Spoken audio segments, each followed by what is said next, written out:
The pharmaceutical industry today is the #1 industry in terms of investments in research and development. Among the top 10 global companies investing in research and development, we have 5 pharmaceutical companies. And when we look for where to invest, the growth perspective is extremely important.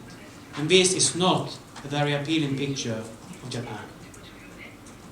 And in case this changes, there is a risk that we again will only face the medicines that have been proven to be successful in the European and the American marketplace.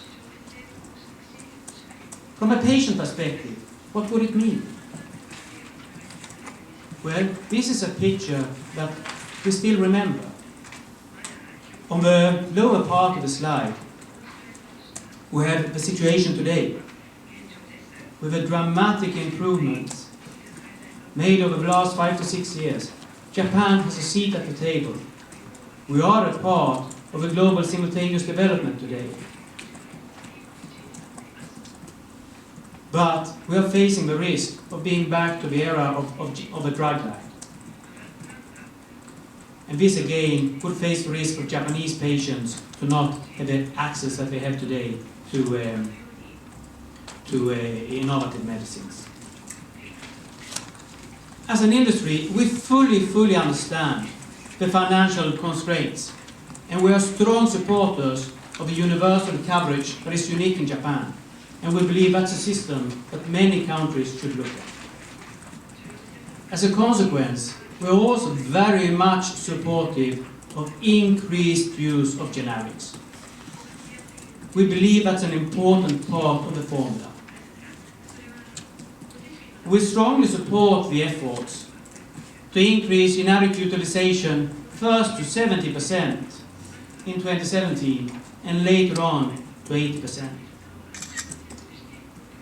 And we believe that this has created the headroom for innovation required to maintain the current pro-innovation agenda in Japan. As you can see on the left-hand slide, we have seen a certain increase for the budget for medicines prior to patent expiration. But we have also seen a huge increase of generics. It's important to have in mind that on the left-hand side, before patent expiry, only 1/3, or even less, 30% of new medicines are granted the maintenance premium, or the price maintenance premium. Only 30%. So that means even with today's scheme, the biannual scheme, most of patent-protected medicines are facing a significant pricing review and a price decrease every second year. That's the current situation. But we believe that this significant increased utilization of generics will provide the right conditions for us to continue to have a seat at the table, be a part of the global development, and simultaneously bring new innovative medicines to Japan as in other parts of the world. After the 2016 pricing review has been finalized. We fully understand that we need to adjust the prices of also pharmaceuticals with a possible increased consumption tax. But that should be done with a coefficient, as was done back in 1989. We strongly believe that this would be a very strong signal to the Japanese domestic industry that will be impacted the most, but also to all global investors, that the Japanese pro-innovation agenda is going to be maintained and emphasized also in the future. In case, and we really hope that's not the case, but in case a pricing review would be mandated, we request that such a pricing review has a very limited scope, and that it excludes medicines eligible for the price maintenance scheme. And secondly, that it does not request an execution of the deferred pricing as a consequence of loss of exclusivity. And thirdly, that it does not contain a market expansion repricing.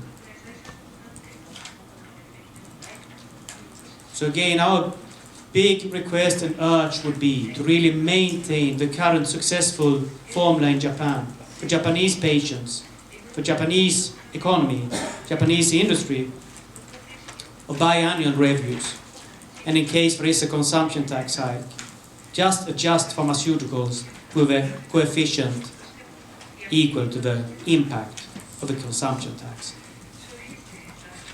It's correct that the major decisions will be made from the first half of 2016, and that will impact the 2017 possible consumption tax hike and the impact on the industry. We will actually, I think this meeting today is probably the first meeting this year, and we will continue similar efforts and really convey the importance of maintaining the pro-innovation agenda in Japan. We will emphasize our ask for stability. We are not asking for anything extra. We are just asking to maintain the current principles that have paid off for industry, for research, but most importantly for patients. And we will take all opportunities over the coming days, weeks and months to emphasize this to politicians and policymakers and to media, because we think this is a recipe that has proven to be very successful. We also believe that if Japanese patients realize that there is a risk of again facing the situation we did prior to 2010, this will mobilize quite a lot of voices. The second part is in regards to the industry's